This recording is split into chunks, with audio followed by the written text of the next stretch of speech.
In Genesis, God is given the name El-roi, meaning God who sees me, by Hagar. At this time, Hagar is lost, alone, pregnant, and completely vulnerable in the wilderness.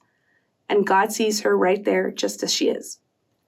And because God is the same yesterday, today, and forever, I have experienced a similar feeling. When I was around 13 years old, I experienced an extremely traumatic event that would leave me feeling lost, alone, angry, and ashamed for the next 7 years of my life. I would live my life thinking that these feelings were normal and the beliefs I had were true. I believed I was a nuisance, that I was guilty, and no one knew what I was going through, and no one really cared to know. Then I started college, and I decided that it was time to see if what I believed of myself and my situation was true. I wanted to know what this Christian stuff was really about. And as I learned more and more about God's character, I found Psalms 56, verse 8.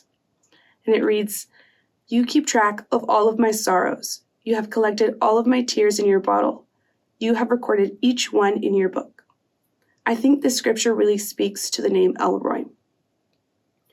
And when it finally sunk in, I was completely mind blown. I couldn't understand how the creator of the universe took the time to collect my own tears. I couldn't believe how wrong I had been about being alone in my own wilderness. God had not abandoned me. Rather, he was right there with me. God had found me at my worst when I felt nothing but shame. He saw my brokenness and my shame, and the cross proves that God never looked away, but he carried it.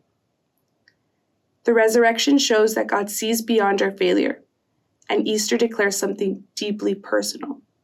You are not broken beyond repair. You have not been overlooked. You are not forgotten. El-roi is the God who sees you at your worst and loves you still.